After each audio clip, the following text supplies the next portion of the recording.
지난 시간 아모스 3장에서 하나님께서 베델의 제단에 뿔들을 다 꺾어버리시겠다. 그 제단을 완전 멸하게 하겠다라고 말씀을 드렸습니다. 그리고 오늘 이 4장에서 이스라엘 백성에 대한 또 심판을 또 얘기하시죠. 그래서 아모스 3장 2절에 보시면 이스라엘 자손들아 여호와께서 너에게 대하여 이루시는 말씀을 들으라. 애굽 땅에서 인도하신 올리신 모든 족속에 대하여 이루시기를 내가 땅의 모든 족속 가운데 너희만을 알았나니 그러므로 내가 너희 모든 죄악을 너에게 보응하리라 하셨나니 이렇게 말씀을 합니다. 그래서 하나님께서는 아모스 3장 2절의 말씀처럼 내가 이 모든 땅의 족속 중에서 너희만을 알았다라고 얘기를 하시죠.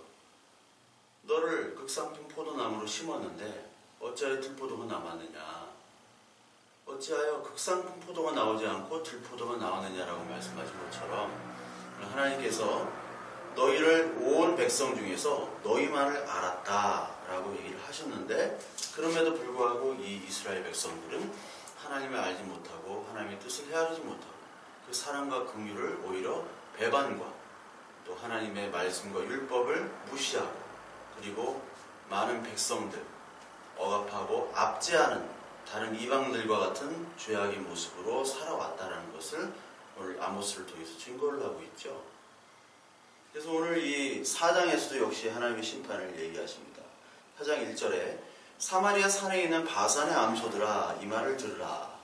너는 힘없는 자를 학대하며 가난한 자를 압제하며 가장에게 이르기를 술을 가져가 우리로 마시게 하라 하는도다. 이게 바산의 암소라는 게 나옵니다. 이 바산의 암소는 그 당시에 귀족 여자들을 얘기하는 거죠. 바산의 암소. 그래서 바산이라는 곳은 이스라엘 지도가 이렇게 있습니다. 이스라엘 지도가 이렇게 있는데 바산은 바로 요단 동쪽, 우리가 흔히 바산골란이라고 하죠. 바산골란. 민수기에 자주 등장하는 지명입니다. 바산골란. 이 바산골란 지역에서 하나님께서 땅 분배할 때 요단 동쪽에 있는 곳이 바산골란입니다. 그래서 바산이란 지역이 신명기 32장 14절에도 나오고 시편 22편 12절에도 나오는데 이 바산은 유명한 가축 지역입니다. 그래서 소가 많이 나는 곳 그리고 소가 풍성히 풀을 뜯는 곳이에요. 그래서 이 요단 동쪽에 어떤 지파가 있게 되냐면 르우벤 지파와 므낫세 지파와 므낫세 반지파와 그리고 어떤 지파? 갓지파죠. 갓지파. 이 세 개의 지파가 있는데 이 세 개의 지파가 우리는 어떤 땅을 내면 지금 소와 양들이 많기 때문에 목초지가 필요하다라고 해서 요단 동편을 요구를 합니다. 이게 민수기 32장에 있습니다. 민수기 32장에 보면 루반과 갓 자손은 심히 많은 가축들을 가졌더라. 그들이 야살 땅과 길르앗 땅과 본즉 그곳은 목축할 만한 장소인지라. 여기서 나오는 그 야셀과 길르앗 땅 이쪽이 다 요단 동편입니다. 그래서 루벤과 갓 그리고 므낫세 반지파 2분의 1지파가 바로 바산 골란 그 지역을 차지한 거예요. 그래서 그 바산의 암소라고 하는 것은 굉장히 살쪄있는 그리고 풍요로움을 상징합니다. 근데 어떻게 이 사람들이 살이 쪘냐면 뒤에 나오는데 너희는 힘없는 자를 학대하여 가난한 자를 압제하여 살이 찐 거예요. 그 북한에 있는 김정은은 막 살이 쪄가지고 걷지도 못하잖아요. 고혈압에다가 뭐 당뇨에다가. 근데 나머지 북한 백성들은 지금 먹을 게 없어가지고 굶어 죽어가고 있지 않습니까? 그런 것처럼 이 압제를 통해서 자기만을 배부르게 하는, 특히 여기에 여인으로 이 바산의 암소를 얘기하고 있습니다. 바산의 암소. 그러니까 이 여자라는 것이 바로 교회를 상징하는 것이고 하나님의 것들을 우리가 받아서 그것들을 은혜로 우리가 누려야 되는데 그러지 못하고 남의 것들을 뺏어서 하나님의 것들을 도둑질하는, 하나님의 것들을 도둑질하는 게 11조를 안 내고 뭐 헌금을 떼어먹고 이 정도의 수준으로 우리가 그 하나님의 것을 도둑질했다라고 이해해서는 안 돼요. 그러니까 말라기서에 11조를 해라. 하나님 거를 도둑질하지 말라. 이런 식으로 그 11조 자체를 가지고 그 해석하는 것 자체는 굉장히 유치한 해석이죠. 그러니까 하나님의 것들을 도둑질한다는 것은 하나님의 말씀을 가지고 장사를 하는 것도 하나님의 도둑질이고, 그 이웃을 압제하고 핍박하는 것도 도둑질이며, 그 하나님의 율법을 지키지 않는 것도 도둑질이에요. 그리고 거짓 맹세하며 거짓 지키면서 교회에서는, 이 예배당에서는 하나님을 부르짖지만 밖에 나가서는 나쁜 짓을 하는 것, 그런 모습들도 다 하나님 것들을 도둑질하는 겁니다. 그러니까 이방족 속처럼 죄악에 빠진 모습을 이 바산의 암소로 비유를 해서 말씀을 하고 있는 거죠. 그래서 이 여자들이 가장에게까지 술을 가져다가 우리로 마시게 하라. 남편에게까지. 예수 그리스도에게 지금 신랑에게 신부가, 교회인 신부가 술을 가져다가 우리로 마시게 하라. 지금 명령하는 거예요. 술을 가져다가 우리로 취하게 하라. 하나님의 이름으로 그렇게 얘기를 하는 겁니다. 이 남편은 그 당시에 남편과 또 아내, 계속 비유가 나오잖아요, 성경에서. 그러니까 하나님에다 대고 술을 가져오라. 하나님께 명령하는 거예요. 이게 신성 모독이죠. 하나님을 멸시하는 모습입니다.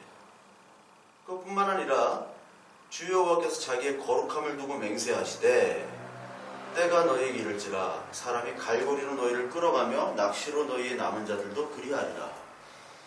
하나님 여호와 하나님께서 거룩함을 두고 맹세한들, 하나님께서 맹세를 안 하시죠. 인간만 맹세를 합니다. 하나님 맹세하실 필요가 없어요. 근데 여기서 하나님 맹세했다는 표현은 사실 하나님의 뜻을 돌이키질 않겠다. 내가 진짜 너희들 벌할 거야. 뜻을 돌이키지 않겠다라는 말입니다. 근데 하나님의 특징은, 예언서에 나온 하나님의 특징들은 계속해서 하나님의 뜻을 돌이키는 겁니다. 하나님의 뜻을 돌이키는 것이 바로 하나님의 특징이에요. 왜? 우리를 사랑하시고 우리를 긍휼히 여기시니까. 너를 심판한다 하면서도 결국은 그들을 다 포용하시는 분이 바로 사랑의 하나님, 긍휼의 하나님. 그 심판도 하나님의 자녀들에게는 그것이 구원의 과정이거든요.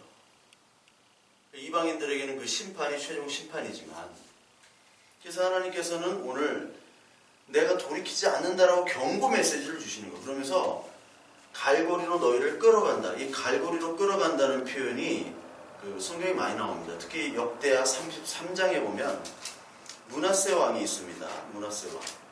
그러니까 역대하 33장에, 역대하는 이제 유대 왕들만 나오죠. 거기에 므낫세라는 가장 오랫동안 통치하는 왕이 있습니다.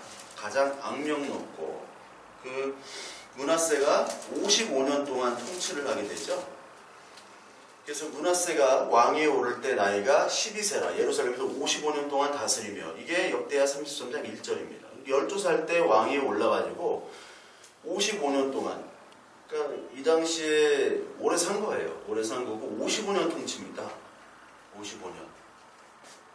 짐바브웨 무가베가 몇 년 통치죠? 한 50년 통치한 것 같은데, 그 정도로 통치한 거예요.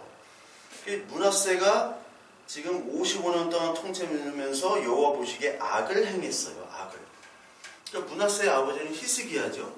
예. 히스기야의 아버지는 아하스예요. 그러니까 유다 왕 중에 가장 악한 왕들이 아하스와 므낫세인데, 이 중간에 히스기야가 끼어 있어요. 자기 아버지는 가장 악한 왕이고 자기 아들도 가장 악한 왕이에요. 근데 히스기야는 가장 선한 왕 중에 하나죠. 이게 뭐 도덕 윤리적으로 선하다는 얘기 아닌 건 아시죠? 하나님이 보시기에 회개를 할 수 있는 자들이 바로 선한 자예요. 그런데 이 므낫세가 어떻게 되냐면 끌려갑니다. 끌려가는데 어떻게 끌려가냐면 아시리아군한테 생포당해서 갈고리로 그의 코를 꿰고 바벨론으로 끌고 가요. 바벨론. 그것이 이제 33장 11절에 나옵니다. 여호와께서 아수르 왕의 군대 지휘관들이 와서 치게 하심에 그들이 므낫세를 사로잡고 쇠사슬로 결박하여 바벨론으로 끌고 간지라. 이 얘기가 나옵니다. 그러니까 쇠사슬로 결박하고 갈고리로 끌고 가요. 쇠사슬로. 그 영국 박물관 브리티시 뮤지엄에 가면은 특히 이제 아수르군들이 이렇게 코를 꿰고 막 족쇄를 해가지고 포로들을 끌고 가는 그런 부조가 있습니다. 저도 영국 박물관이 이제 공짜기 때문에 예전에 자주 갔었는데 그 부조가 아수르의 그 유품들, 그 유물들의 그걸 다 훔쳐온 거죠. 영국 애들이 나쁜 놈들이에요. 훔쳐와가지고 그걸 이제 콘크리트에 다 발라버렸어. 붙였어. 못 뛰어가게. 근데 이제 거기 보면은 코를 꿰가고 포로를 그렇게 학대하면서 포로를 끌고 가는 그 부조가 있어요. 벽에다가 딱 한. 이게 역사적인 사실이라는 겁니다. 아수르족들이. 이게 에스겔서에서도 그 포로에 끌려가는 것들이 많이 나오는데요. 에스겔서 38장 3절 4절에 보면 이르기를 주 여호와께서 이와 같이 말씀하시기를 로스와 메섹과 두바랑 고가 내가 너를 대적하여 너를 돌이켜 갈고리로 내 아가리를 꿰고 노아 말과 기바병 곧 내 온 군대를 끌어내되 완전한 갑옷을 입고 큰 방패와 작은 방패를 가지며 칼을 잡은 큰 무리와 이런 말이 나옵니다. 갈고리와 내 아가리를 깬다고 그래요. 아가리. 그리고 29장 4절에 보면 에스겔서 29장 4절 내가 갈고리로 내 아가미를 꿰고 똑같은 말이 나오죠. 너의 강의 고기가 내 비늘에 붙게 하고 내 비늘에 붙은 강의 모든 고기와 함께 너를 너의 강들의 가운데서 끌어내고 아까 에스겔서 38장은 로스와 메섹과 두발과 그리고 고개 심판을 얘기하는 거고 오늘 나오는 제가 읽은 29장 에스겔서 29장의 말씀은 애굽의 심판입니다. 그리고 에스겔서 19장에도 똑같은 갈고리 심판이 나와요. 갈고리로 끌고 간다. 19장 1절부터 4절에 보면 너는 이스라엘 고관들을 위하여 애가를 지어 부르라. 내 어머니는 무엇이냐? 암사자라. 그가 사자들 가운데 엎드려 젊은 사자 중에서 그 새끼를 기르는데 그 새끼 하나를 키움에 젊은 사자가 되어 먹이 물어뜯기를 배워 사람을 삼킴에 이방이 듣고 함정으로 그를 잡아 갈고리로 꿰어 끌고 애굽 땅으로 간지라. 그러니까 이스라엘 백성에게 심판, 그 갈고리로 끌고 가는 심판이 원래 이방인들에게 있는 건데 이방인들과 똑같이 하나님께서 심판을 하겠다라는 거예요. 똑같이. 너희들의 그런 모습. 내가 너만을 알았는데 이방에서 너희들은 나를 알지 못하고 너를 배반하고 나의 율법을 지키지 않냐고 나의 백성들을 압제하는 너희들 내가 심판하겠다. 그래서 너희 속물어진 데를 통하여 각기 앞으로 바로 나가서 하르몬에 던져지리라. 여호와의 말씀이니라. 여호와의 말씀이라는 거죠. 여기서 하르몬이라는 지역은 정확히 알지를 못합니다. 그러나 하여튼 내가 심판을 하겠다라는 겁니다. 그리고 우리 4절을 보면은 4절부터는 이제 종교적인 죄악이 나와요. 우리가 다른 상대방을 압제하고 도덕적으로 타락하고 그리고 정의를 실현하지 않고 이런 것들은 외부적인 어떤 우리의 타락인데 4절부터는 이제 우리 교회 안에서의 종교적인 타락. 교회 안에서 타락이라는 것은 어떤 교인과 교인까지의 어떤 다툼이나 아니면 시기나 질투나 이런 것들이 아니라 하나님과의 나와의 사이에 믿음의 관계 속에서 그 신앙의 관계 속에서 죄를 얘기하는 것이 바로 종교적인 죄라는 거예요. 그래서 너희는 베델에 가서 범죄하며 길갈에 가서 죄를 더하며 아침마다 너희 희생을 3일마다 너희 11조를 드리며 이런 표현이 나옵니다. 앞서 베델과 길갈이 나옵니다. 우리 아모스 3장에서 베델과 길갈이 나왔죠. 베델은 야곱이 돌베개를 벤 장소, 거기에 성소도 있었고 그리고 베델이 굉장히 그 중요한 성전이잖아요. 근데 북이스라엘 때 여로보암 왕이 베델에다가 금송아지를 졌다고 그랬죠. 금송아지를 만들어가지고 이제 예루살렘 남유다로 예배가지 못하도록 이것이 우리를 인도한 소다. 그 암송아지 소가 바로 여호와 하나님이다라고 얘기를 했던 거죠. 그래서 제단을 정치적으로 만든 겁니다. 보이지 않는 하나님을 그냥 송아지로 만든 거예요. 그것이 우상숭배 죄죠. 자기의 정권 통치를 위해서. 근데 여기 보니까 베델과 길갈은 수치를 굴리시는 할례를 베푸는 장소죠. 그래서 하나님께서 하나님의 그 성전에서 하나님이 계신 곳을 베델과 길갈로 만들어 버렸어요. 그러니까 하나님께서 그 야곱을 만나 주시고, 그리고 수치, 죄를, 애굽의 수치와 그리고 너희 죄의 수치들을 다 벗겨주신 그 길갈을 우상 숭배하는 장소로 만들어 버렸다는 것이 바로 베델과 길갈이죠. 너희들은 지금 하나님의 말씀을 잘 섬긴다고 하면서도 지금 딴짓하고 있다는 얘기입니다. 5절에 누룩 넣은 것을 불살라 수은제로 드리며 낙헌제를 소리내어 선포하려무나 이스라엘 자손들아 이것이 너희를 기뻐하는 바니라 주 여호와의 말씀이라. 여기서 수은제와 낙헌제가 나오는데, 수은제는 열왕기상 3장 15절에 또 등장을 합니다. 수은제라는 은혜 받은 사람들이 이제 드리는 그런 예배입니다. 제사입니다. 그리고 낙헌제는 기쁘게 헌신함이 드리는 제사가 낙헌제죠. 그래서 레위기 7장 16절부터 18절에 나오고 민수기 15장 3절에 나와요. 그러니까 수은제나 낙헌제는 자발적으로 드리는 거고, 자발적. 수은제나 낙헌제는. 그리고 여기는 번제로 이렇게 같이 드릴 때 하는 제사예요. 번제, 화목제로 드릴 때. 그러니까 번제와 화목제가 어떻게 보면 특히 화목제가 낙헌제라고 볼 수가 있어요. 스스로 감사해서 드리는 예배인데 그것을 하나님께서 지금 비꼬고 있습니다. 너희가 기뻐하는 바다. 내가 기뻐하는 게 아니라 너희가 기뻐한다. 그래서 열심히 소리내서 선포하려구나. 열심히 하나님을 부르짖어라. 근데 부르짖어봐. 나 대답 안 할 거야. 그 얘기입니다. 그러니까 아침마다 너희 생을, 3일마다 너희 11조를 11조를 매일 드리고 예배 참석하고 하나님을 경배하고 찬양하고 하지만 하나님께서는 그걸 듣지 않으신다. 왜? 너희가 좋아하는 것들을 하기 때문에. 그러니까 은혜를 받은 것에 감사하고 그리고 스스로 찬양해서 드리는 그런 낙헌제, 수은제들이 하나님께서 받지 않으신다는 거예요. 왜? 네가 기뻐하고 네 마음대로 하는 예배고 제사잖아. 흔히들 우리 교회에서 하나님의 은혜에 감사하다고 서원을 한다거나 또 어떠한 감사 헌금을 한다거나 그런 것들이 많이 있죠. 그것이 정말 하나님께 감사해서 드리는 것이라면 문제가 되지 않지만 내 스스로 어떤 종교적인 엑스터시에 감흥이 돼서 하나님과는 상관없어요. 내 기분에 따라 드리는 그런 예배, 그런 제사 행위, 그리고 봉사 행위들이 실제로는 굉장히 많습니다. 그렇게 될 경우에 하나님은 그 예배와 그 헌신을 받지 않으신다는 거예요. 하나님이 왜 우리를 받으시냐? 우리 안에 예수 그리스도께서 죽으시고 그리고 우리 안에 예수 그리스도께서 살아서 오늘도 부활의 생명으로 계시기 때문에 우리를 받으시는 것이지, 우리 자체로는 흠이 너무 많고 죄가 너무 많잖아요. 그러한 우리들을 받으실 수 있는 근거는 바로 예수 그리스도밖에 없습니다. 근데 예수 그리스도가 빠지면 우리밖에 남질 않아요.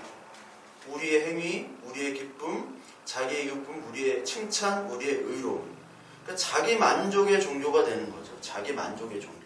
이것은 단과 베델의 그 송아지 우상을 놓고 이것이 하나님이다라고 하면서 너희들 기쁘게 제사하고 예배하라는 것과 똑같은 거예요. 그렇기 때문에 여기 나오는 너희의 기쁨, 너희가 기뻐하는 바니라라고 하나님께서 분명하게 말씀을 하고 있는 겁니다. 그러니까 하나님의 뜻과는 관계없어요. 우리가 막 나쁜 짓 하다가 교회 와서 예배당 와가지고 주여 주여 하는 것과 똑같습니다. 용서만 받고 다시 우리의 죄의 행위들을 다시 반복하면 끝이에요. 그리고 다시 예배당 와가지고 또 주여 용서해 주시옵소서. 이것이 바로 우상 숭배입니다. 하나님께서는 이런 행위들 자체가 바로 내가 정말 너희들을 심판하는 거야. 그래서 이것들이 호세아서 2장에서도 나오는데, 호세아서 2장에 보면 2장 11절에 내가 그의 모든 희락과 절기와 월삭과 안식일과 모든 명절을 폐하겠고, 이제 하나님께서 희락과 절기와 월삭과 안식일 모든 명절을 폐한대요. 왜? 이제 더 이상 너희들이 내 이름을 부르짖는 것을 듣기 싫어하는 거예요. 하나님께서. 왜요? 우상 숭배를 위해서 여호와 하나님이 아닌 네가 원하는 하나님을 외치고 부르짖기 때문에. 거기서 하나님을 섬기는 게 아니잖아요. 베델과 단에서 길갈에서 하나님을 섬기는 것이 아니라 송아지를 섬기고 있잖아요. 금송아지를. 그러니까 니들이 지키려고 하는 이런 절기들 내가 다 폐하겠다. 안식일도 다 폐하고 뭐 부활절 이런 거 다 폐하겠다라는 거예요. 그래서 이것들이 회복되는 것은 바로 예수 그리스도로 말미암은 영원한 제사.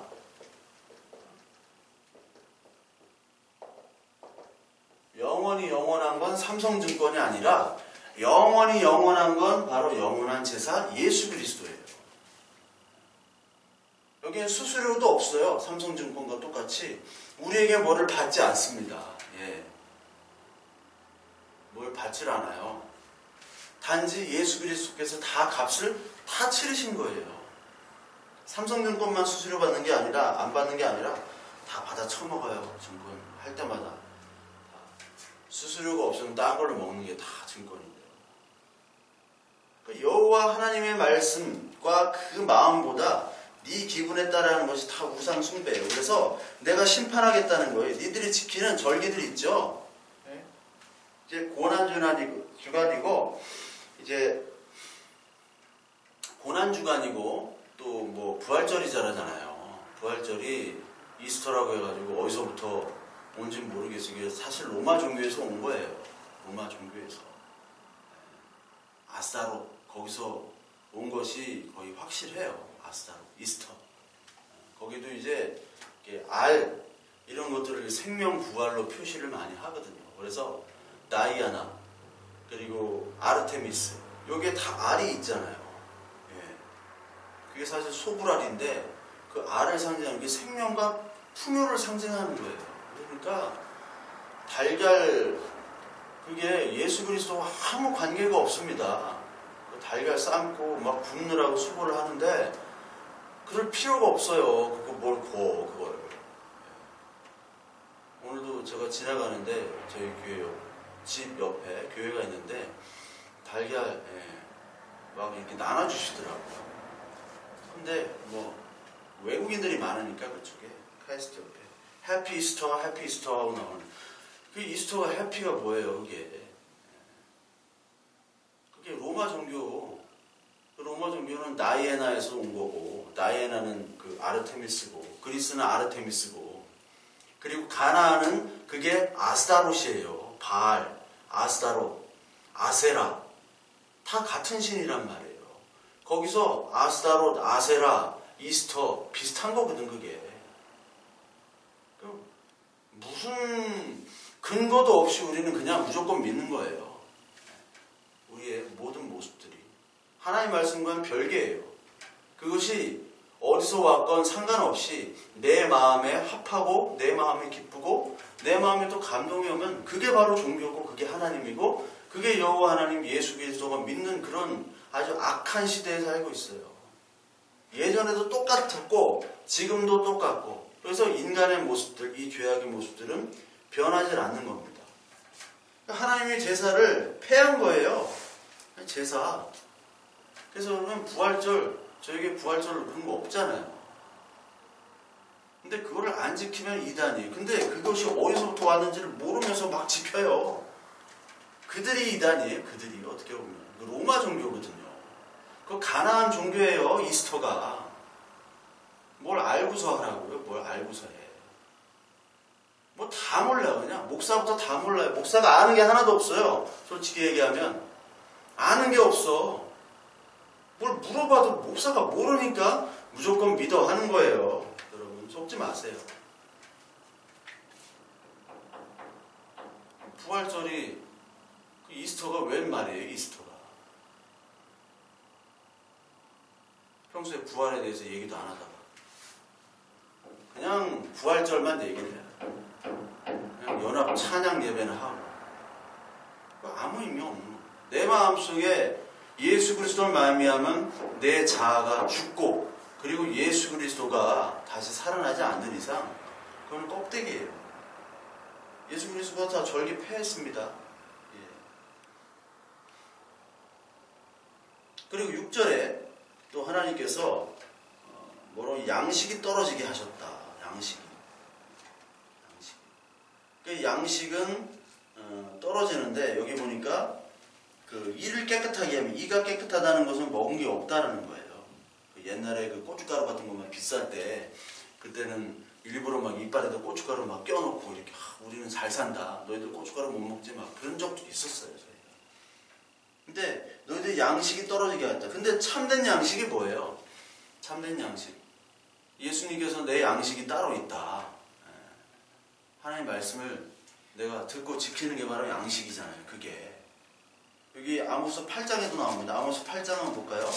8장에 하나님께서 기근을 주십니다. 양식이 없는 기근을 주시는데 11절부터 주 여호와의 말씀이니라 보라 날이 이를지라 내가 기근을 땅에 보내리니 양식이 없어 주림이 아니며 물이 없어 가람이 아니요 여호와의 말씀을 듣지 못한 기간이라. 이 사람이 이 바다에서 저 바다까지 북쪽에서 동쪽까지 비틀거리며 여호와의 말씀을 구하려고 돌아다녀도 얻지 못하리니 그날에 아름다운 처녀와 젊은 남자가 다 갈아여 쓰러지리라. 그 기근이 뭐예요? 물이 없어 가람도 아니고 먹을 게 없어도 그런 것도 아니고 여호와의 말씀을 듣지 못한 기간이라고 하잖아요. 왜 이런 기간이 생기느냐?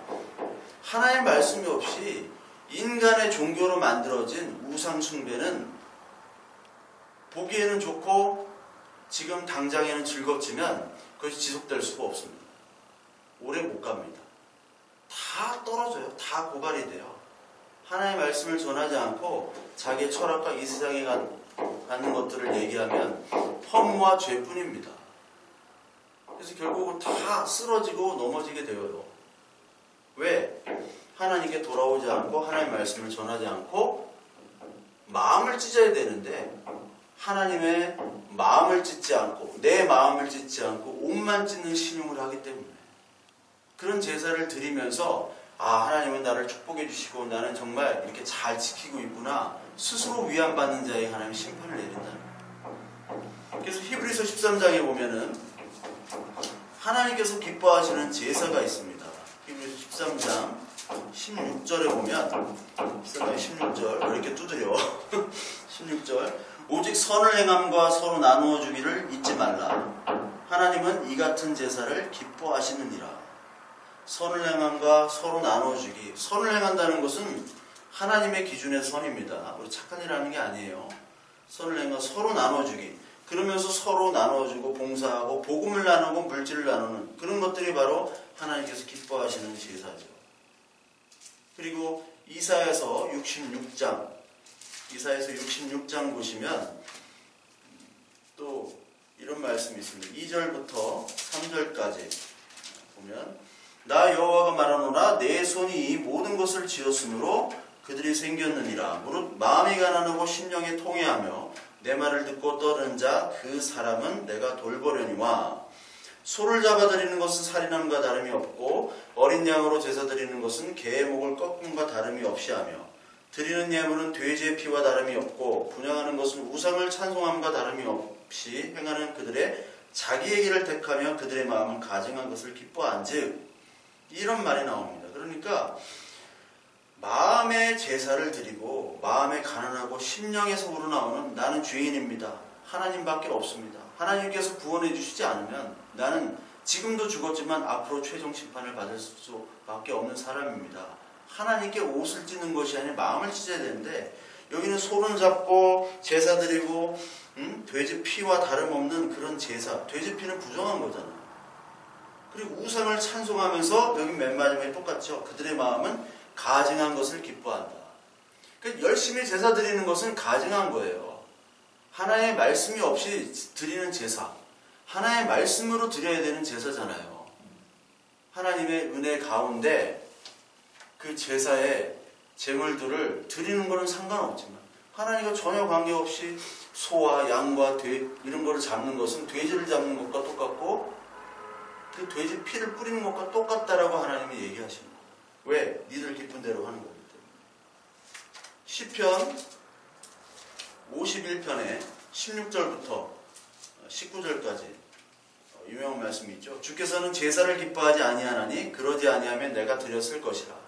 주는 번제를 기뻐하지 아니하시나이다. 하나님께서 구하는 제사는 상한 심령이라. 하나님이여 상하고 통회하는 마음을 주께서 멸시하지 아니하시리이다.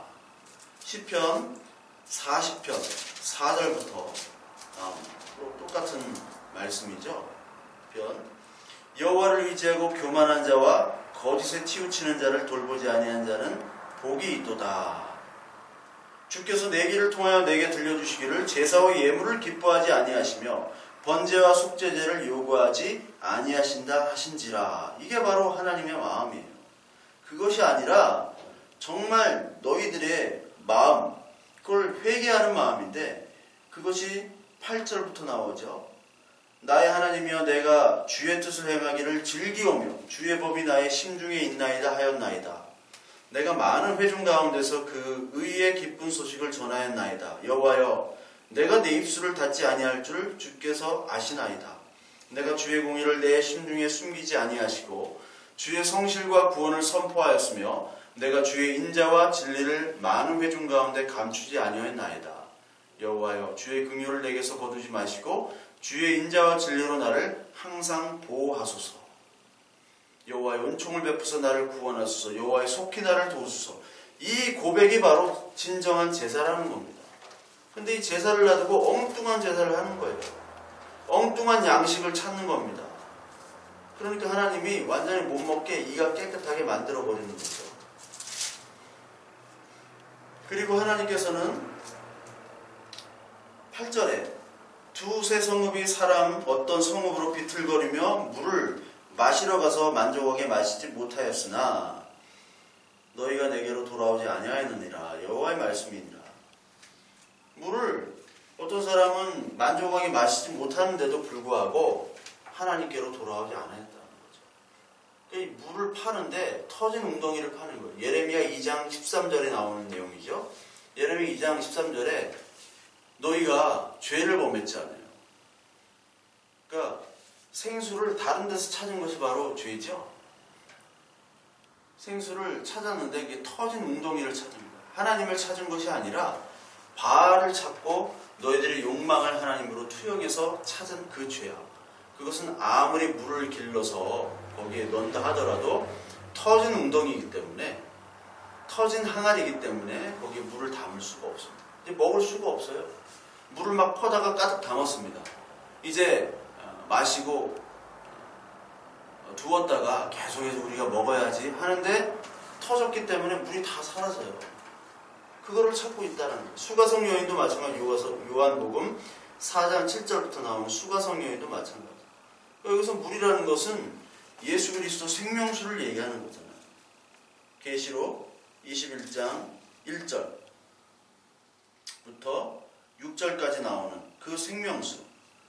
22장에 그가 수정같이 맑은 생명수의 강을 내게 보이니 하나님과 및 어린 양의 보좌로부터 나와서 이 생명수가 생명나무가 있고 열매를 맺고 그 잎사귀들이 만국을 치료한다라고 나오죠. 그러니까 생명수가 있기 때문에 다시 저주가 없죠. 다시 저주가 없는 이 생명수를 너에게 주겠다. 요한계시록 21장에 또 여기 있습니다. 또 내게 말씀하시되 이루었도다. 나는 알파와 오메가여 처음과 마지막이라. 내가 생명수 생물을 목마른 자에게 값없이 주리니 이기는 자는 이것을 상속으로 받으리라.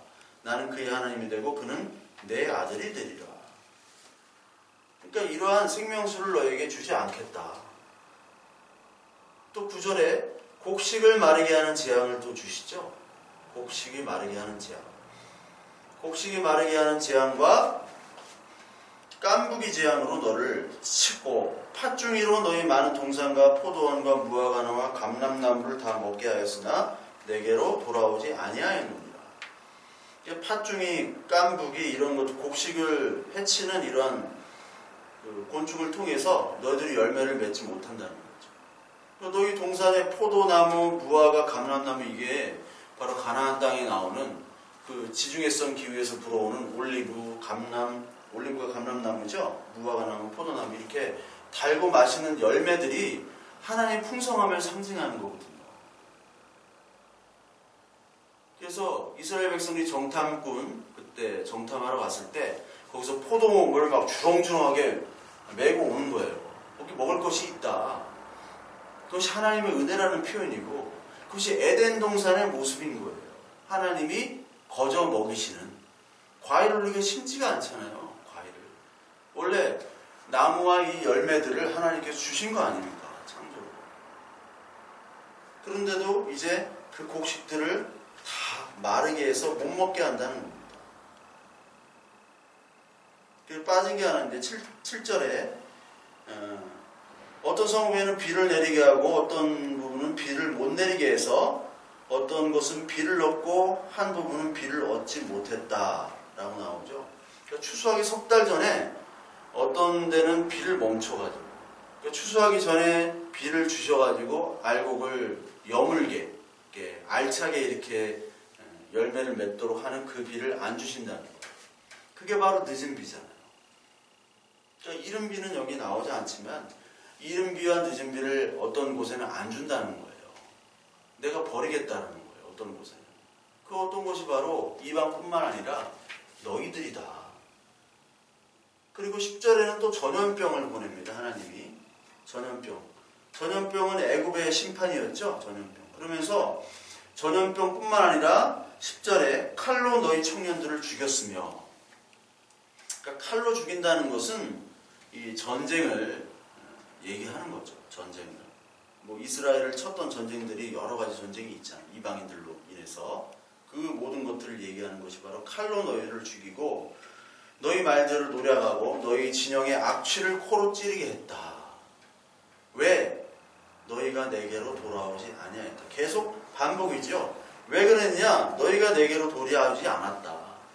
아모스 3장 2절에 내가 온 세상에서 너희만 알았거늘 너희는 나에게로 돌아오지 않았느니라.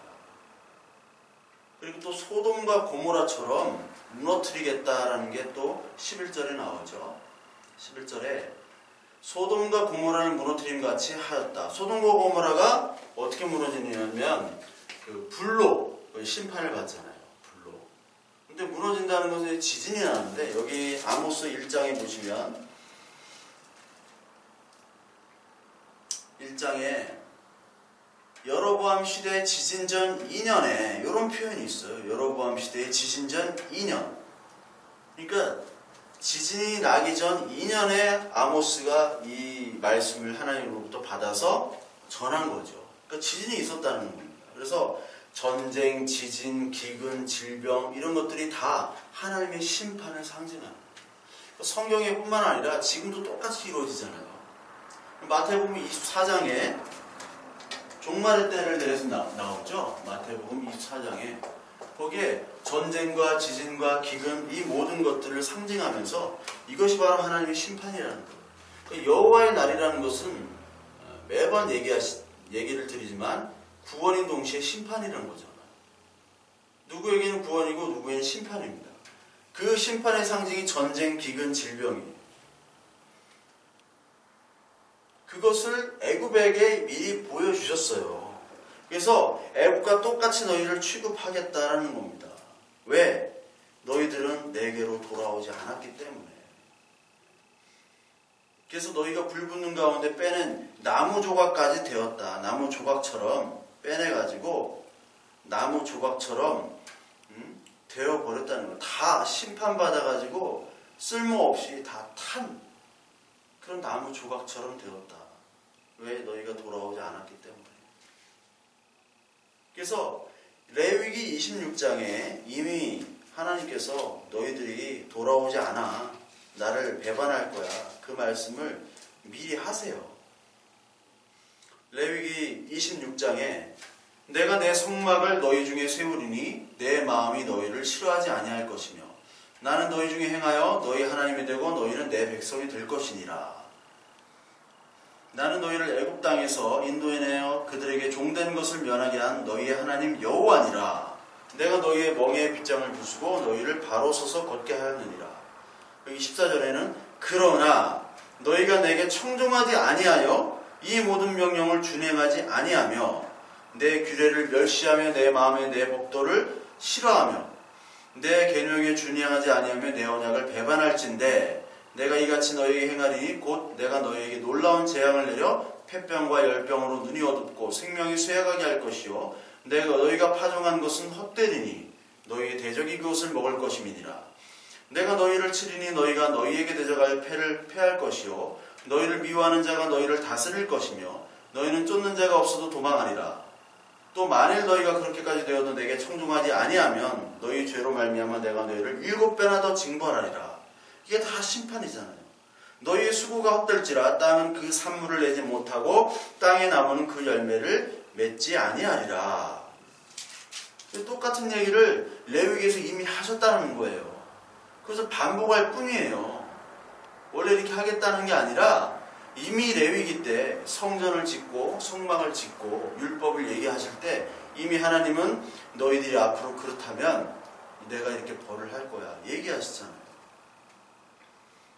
내가 들짐승을 너희에게 보내리니 그것들이 너희의 자녀를 움키고 너희 가축을 멸하며 너희의 수요를 줄이리니 너희의 길들이 황폐하리라.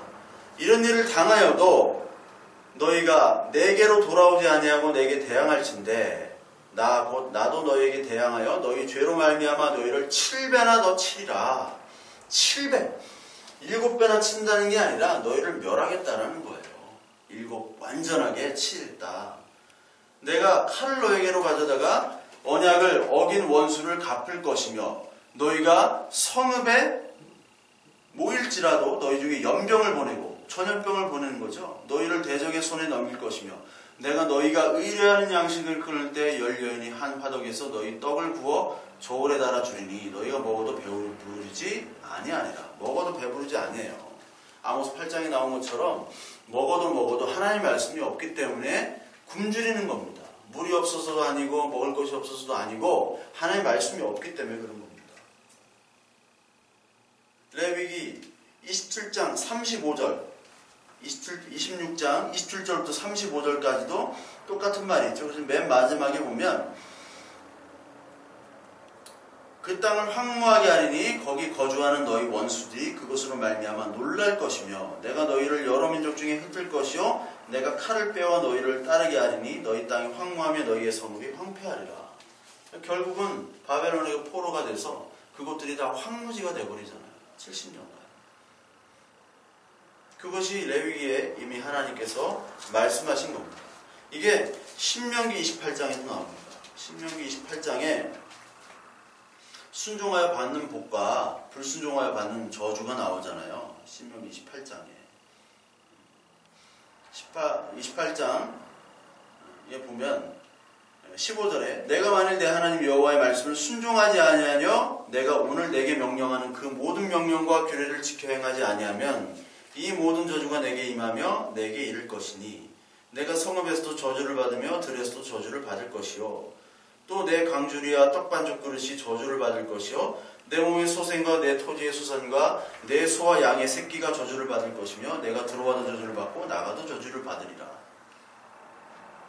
그러니까 28장 앞부분은 내가 들어와도 복을 받고 나가도 복을 받는 건데 그 뒷장은 내 떡반죽 그릇이 저주를 받을 것이요 내가 들어와도 저주를 받고 나가도 저주를 받으리라. 사람들은 앞부분만 생각하는 거죠. 신명기 순종하여 받는 복. 앞으로 네가 이제 에발산과 그리심산에서 여호수아에게 얘기하는 거예요. 백성들과 모세가 죽기 전에 하는 설교잖아요. 앞으로 거기 가가지고 여호수아가 이렇게 선포를 하라. 에발산과 그리심산에서 에발산에서는 저주를 선포하고 그리심산에서는 축복을 선포하라. 근데 사람들은 뭐만 들려요? 내가 이렇게 하나님의 명령을 거부하고 명령을 지키지 아니하는 불순종으로 말미암아 받는 저주는 생각하지 않습니다. 생각하지 않고 하나님이 복 주시겠지. 내가 나가도 들어가도 복만 받겠다라는 것만 생각하는 거예요. 그게 뭐예요? 그게 내가 만든 하나님이잖아요. 그래서 20절부터 쭉 순종하지 아니하는 그 저주가 나오는 거예요. 20몇 장까지입니까? 68장까지, 68절까지, 28장 68절까지. 그러니까 축복은 몇 절 안 돼요. 축복은 뭐 14절까지고 13절까지고 그 다음부터는 다 저준 거예요. 왜? 인간이 그렇게 지키지 않을 걸 하나님이 다 알기 때문에. 인간이 죄인이고 죄악이라는 것을 성경 전체가 설명을 하고 있습니다. 우리가 죄인이라는 것, 하나님의 명령은 불순종할 수밖에 없는 우리들의 죄인된 모습을 우리가 알 수도 있고, 그리고 우리가 죄인이라는 것을 부정하지 않을 수 없는 그런 증거가 없어요. 우리가 죄인일 수밖에 없는 증거가 우리의 실생활과 우리의 모습과 우리의 말과 행동과 또 성경의 증거와 이 인간의 역사를 통해서 차고도 넘쳐요. 근데 인간은 가망이 있다고 얘기하는 사람들은 뭡니까? 그건 세상에서 얘기하는데 그렇게 말하는 교회는 뭐예요? 그렇게 말하는 목사는 뭡니까? 그렇게 말하는 성도들은 뭐예요? 예수 그리스도를 안 믿는 겁니다. 예수를 그리스도로 믿지 않는 겁니다. 예수를 체 게바라 같은 혁명가로 아는 거예요. 이 사회운동가로 아는 사람들은 그렇게 믿을 수밖에 없습니다. 그래서 아모스는 12절에 여기서 끝나지 않습니다.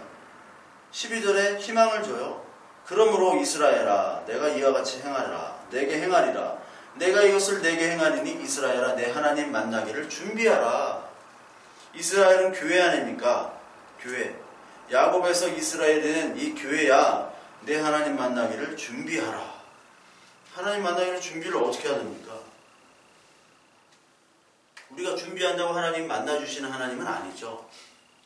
우리의 준비 따라 하나님을 만나주시는 건 아니에요. 이렇게 얘기하는 분들이 있어요. 펠라기안이나 알미니안이나 그쪽은 내가 준비를 해야 됩니다. 내가. 예정도 거기는 예지예정이에요. 나중에 설명 예지예정.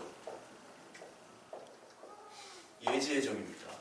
근데 이 칼빈 쪽, 이 보수 쪽은 이게 이중예정이에요. 이중예정. 이중예정은 구원과 유기로 나눠져요. 누군 구원받고 누구는 버림받습니다. 예지예정은 뭐냐면 하나님께서 인간의 모든 일들, 죄악을 행할지 선악을 행할지 미리 아시고 예정을 하는 거예요. 근데 제가 아무리 생각해도 이건 아닌 것 같아요. 하나님 미리 그를 알고 얘기하는 게 아니라 저놈 앞으로 나쁜 짓 할 거야 하고 쟤는 이제 지옥으로 쟤는 착한 일 할 거야. 착한 일 나쁜 일이라는 것 자체 하나님의 기준이지만 우리는 이미 예정이라는 것을 시간으로 봤잖아요. 알잖아요. 현재 예정이 바로 미래 예정이고 창세전의 예정이라는 거예요. 오늘도 예정하고 계신다고 하는 거죠. 하나님. 근데 구원과 심판은 나눠지는 거예요. 이런 예정을 이쪽에는 부인해요. 인간의 어떤 죄성을 좀 최소화하는, 내가 준비하고 내가 열심히 하면 하나님께서 감동하신다. 지성이면 감천이기 때문에 하나님께서 흔들리고 하나님의 마음이 동하신다. 내가 하는 거에 따라서 하나님의 감동을 받으신. 근데 그런 하나님은 너무 하나님을 인간화한 거죠. 너무 인간화. 그런 하나님이 아니라 하나님 만나기를 준비한다. 이것은 사실은 제가 볼 때 하나님을 아는 거예요. 하나님을 아는 거예요. 어떤 하나님인지를 아는 거예요. 그래서 하나님으로 돌아오라는 것은 너희가 돌아오지 아니하였다라는 거잖아요. 계속 너희가 내게로 돌아오지 아니했기 때문에 심판한다게 반복되기 때문에 준비하라는 것은 하나님으로 돌아오라는 건데 어떻게 돌아갈 수가 있어요? 하나님이 어떤 분인지를 알아야 돌아가고 어디로 돌아갈지를 알아야 돌아갈 수 있는 거거든요. 즉 하나님을 알라는 거예요. 하나님. 왜? 돌아갈 수 있는 근거이기 때문에. 하나님 우리 아버지 창조주 구원주 아니에요. 우리가 어떠한 죄를 지더라도 하나님께 갈 수가 있는 겁니다. 그 하나님을 찾으라는 거예요. 그 하나님. 네가 선행을 하고 네가 열심히 하면 하나님이 알아줄 거라는 게 아니라 하나님을 찾으라는 거예요. 회개하라는 건데 이것이 전체 핵심 구조의 가장 중요한 말입니다. 준비하라, 이 아모스에서. 그래서 아모스 전체에 계속 심판을 얘기하다가 아모스 9장 7절부터 특히 이 아모스 8절을 한번 보세요. 보라, 주 여호와의 눈이 범죄한 나라를 주목하노니 내가 그것을 지면에서 멸하리라. 그러나 야곱의 집은 온전히 멸하지 아니하리니라. 여호와의 말씀입니다. 다 범죄한 나라를 내가 지면에서 멸하겠는데 야곱의 집, 이스라엘 내가 택한 교회는 내가 온전히 멸하지 아니하겠다라고 얘기를 해요. 그러면서 11절에 이스라엘의 회복에 대해서 얘기하죠. 그날에 내가 다윗의 무너진 장막을 일으키고 그것들의 틈을 막으며 그 허물어진 것을 일으켜서 옛적과 같이 세우고 그들이 에돔의 남은 자와 내 이름을 일컫는 만국을 기업으로 얻게 하리라. 이 일을 행하시는 여호와의 말씀이니라. 그 전까지 황무지로 만들었는데 이제 여호와의 말씀이니라. 그때는 파종하는 자가 곡식 추수하는 자의 뒤를 이으며 포도를 밟는 자가 씨 뿌리는 자의 뒤를 이으며 산들은 단 포도주를 흘리며 작은 산들은 녹으리라. 황폐한 성읍을 건축하고 거주하며 포도원들과 가꾸고 그 포도주를 마시며 과원들을 만들고 그 열매를 먹으리라. 이제 내가 그 황폐했던 땅을 과일이 풍성하고 거기서 먹을 것들이 많이 나는 그 땅으로 내가 만들겠다. 그 내가 너희들을 만들겠다라는 거예요. 아, 우리를 심판하고 우리의 불순종으로 말미암아 심판하시는 그 하나님이지만 우리의 아버지이기 때문에 정상적인 부모도 그렇게 하잖아요. 정상적인 부모라면 아무리 큰 죄를 지더라도 그 죄를 덮잖아요. 왜? 자식이기 때문에. 하물며 인간의 부모도 그런데 부모 같지 않은 부모도 있지만 하나님은 그러지 않으실 수가 없잖아요. 그래서 지상의 부모를 주신 거고 또 아들, 딸을 낳게 하신 것이 바로 하나님과 우리의 관계를 알도록 하기 위한 거예요. 이 세상의 모든 것들은 예수 그리스도와 우리, 하나님과 우리의 관계를 떠나서는 설명하지 않도록 하나님께서 다 미리 계획하셔서 만들으신 겁니다. 모든 관계들을. 그래서 하나님께로 돌아가는 것은 하나님께로 회개하고 하나님께로 하나님을 알기 때문에만 알아야지만이 그 하나님이 어떤 분인지 알아야지만이 돌아갈 수 있는 거예요. 호세아서 6장 보면 오라 우리가 여호와께로 돌아가자. 여호와께서 우리를 찢으셨으나 도로 낮게 하실 것이요 우리를 치셨으나 싸매어 주실 것입니다. 바로 하나님께서 이런 분이다라는 것을 알기 때문에 돌아가자는 거 아니에요. 여호와께서 이틀 후에 우리를 살리시며 셋째 날에 우리를 일으키시니라. 우리가 그의 앞에서 살리라. 그러므로 우리가 여호와를 알자. 힘써 여호와를 알자. 그의 나타나심은 새벽빛같이 어김없나니 비와 같이 땅을 적시는 늦은 비와 같이 우리에게 임하시리라 하니라. 여호와를 알자라고 또 나오잖아요. 여호와를 알자. 알아야 돼. 어떤 여호와 하나님 우리를 찢으셨지만 심판하시면 다시 도로 싸매서 우리를 회복해 주시는 그 하나님. 그 하나님을 모르고 맨날 그냥 심판만 하는 하나님 아니면 맨날 우리를 용서만 하는 하나님으로 아는 것은 반쪽 하나님이잖아요. 우리를 심판하시기도 하지만 우리를 위해서 심판하시는 겁니다. 하나님 자녀가 되기 위한. 근데 심판만으로 그치는 건 하나님이 아니잖아요. 우리를 다시 싸움에서 다시 회복시켜 주시는 그 여호와 하나님이 바로 우리가 찾는 하나님이기 때문에 우리와 달리 그 하나님이기 때문에 그 하나님을 아는 것으로부터 여호와를 만나기를 준비하는 것이 시작이 되는 거예요. 그때 회개가 되는 거예요. 여호와를 알면 알수록 우리의 죄악이 얼마나 큰지를 알게 됩니다. 아, 나는 정말 죽을 놈이고 죽을 수밖에 없는 놈이고 이미 죽은 놈이고 나는 그 진노의 자녀라고 하잖아요. 본질상 에베소서에. 그러니까 세상에서 진노의 자녀라는 표현이 굉장히 부정적인 표현인데 우리 예수 그리스도 믿는 사람들에게는 그게 긍정의 표현이 돼야 돼요. 아, 나는 정말 진노의 자녀구나. 나를 봐도 이 성경의 죄와 세상이 바라보는 죄의 개념이 달라져야 돼요. 그러니까 자꾸 교회에서 세상이 주는 그런 죄와 은혜와 사랑의 개념을 자꾸 심어주는 거예요. 선, 악, 선행, 죄, 은혜 이런 것들을 자꾸 세상의 개념으로 설명하려고 하는 교회는 잘못된 교회입니다.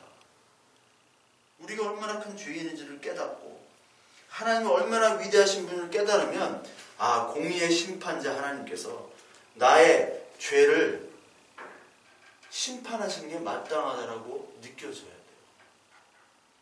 그럼에도 불구하고 하나님께서 우리가 아무 공로가 없지만 하나님 예수 그리스도 죽으심으로 말미암아 그 하나님의 사랑과 은혜와 긍휼을 우리에게 나타내 주셨다.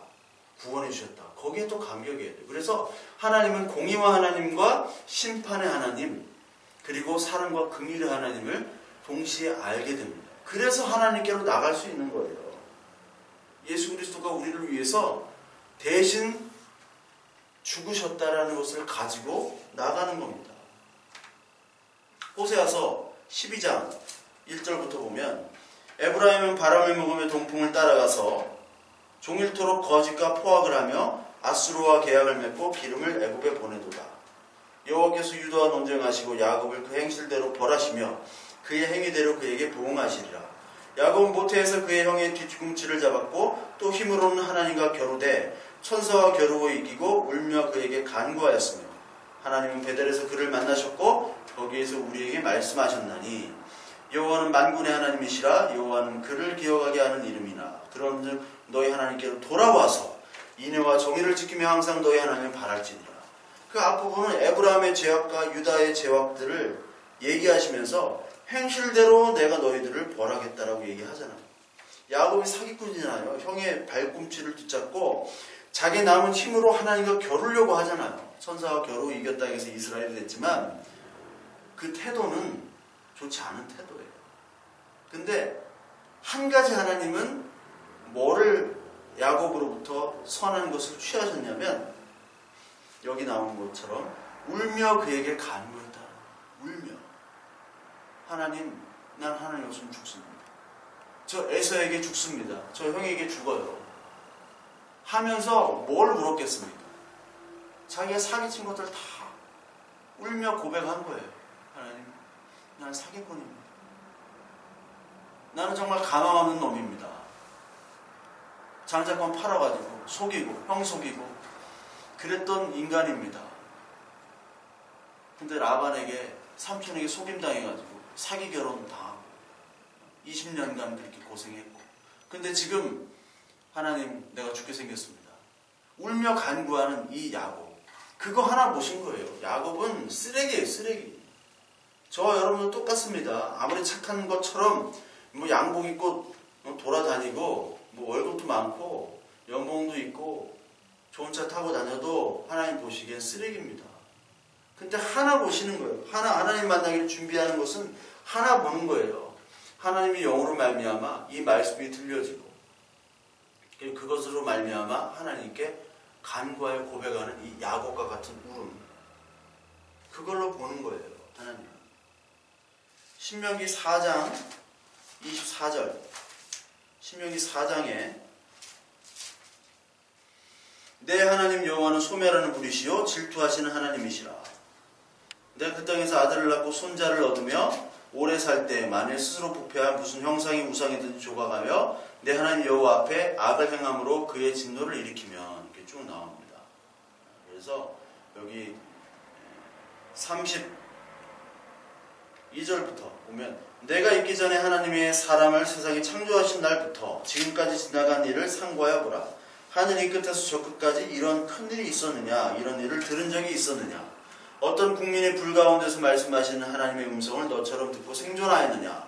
어떤 신이 와서 시험과 이적과 기사와 전쟁과 강한 손과 편팔과 크게 두려운 일로 한 민족을 다른 민족에게서 인도해낸 일이 있느냐? 이는 다 너희 하나님 여호와께서 애굽을 너희를 위하여 너희 목전에서 행하신 일이라. 그러니까 내가 이것을 내게 나타내시면 여호와 하나님이시요 그 외에는 다른 신이 없음을 내게 알게 하름이니라. 다른 신이 없다. 바로 모든 신이 할 수 없는 일들을 내가 했다. 그 하나님이다. 내가 못할 수 있는 일은 없다. 그러니까 내가 돌아오라고 할 때 회개하고 순종하여 돌아오라는 말씀입니다.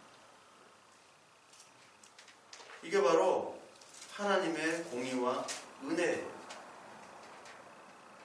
그래서 이스라엘에 대해 하나님 만나기를 준비하라 하시면서 보라 산들을 지으며 바람을 창조하며 자기 뜻을 사람에게 보이며 아침을 어둡게 하며 땅의 높은 데를 밟는 이는 그의 이름이 만군의 여호와는 만군의 모든 무리의 여호와 하나님이다 라고 하나님께서 얘기하십니다.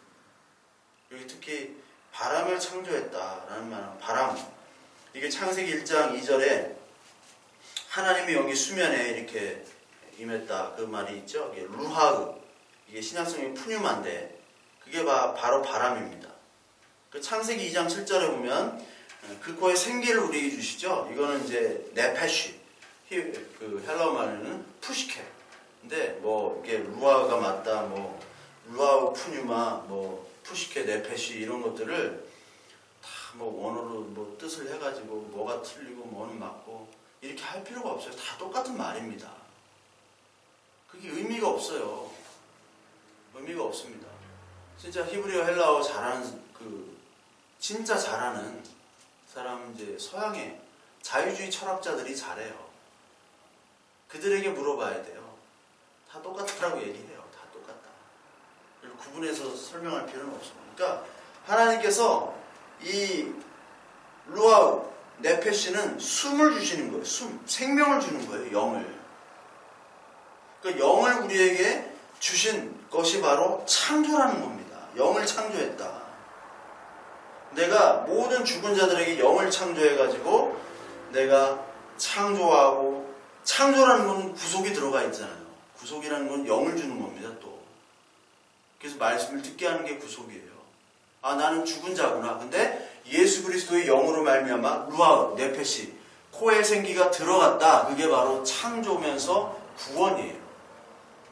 그걸 아는 것이 여호와를 아는 것이고, 아, 나는 죽은 자지만 하나님이 영을 준 산자구나. 아, 이렇게 감사한 하나님. 그렇기 때문에 내가 얼마나 죄인지를 깨닫고 하나님 앞에 힘써 하나님을 아는 것으로 여호와 하나님을 만나는 준비를 해야지. 야곱과 같이 그런 눈물로 하나님께 매달려야지. 할 수 있는 준비가 된 자가 될 수 있는 겁니다. 하나님께서 이런 준비가 된 자가 다 우리들 될 수 있도록 하나님께 기도하는 또 한 주 되기를 바랍니다.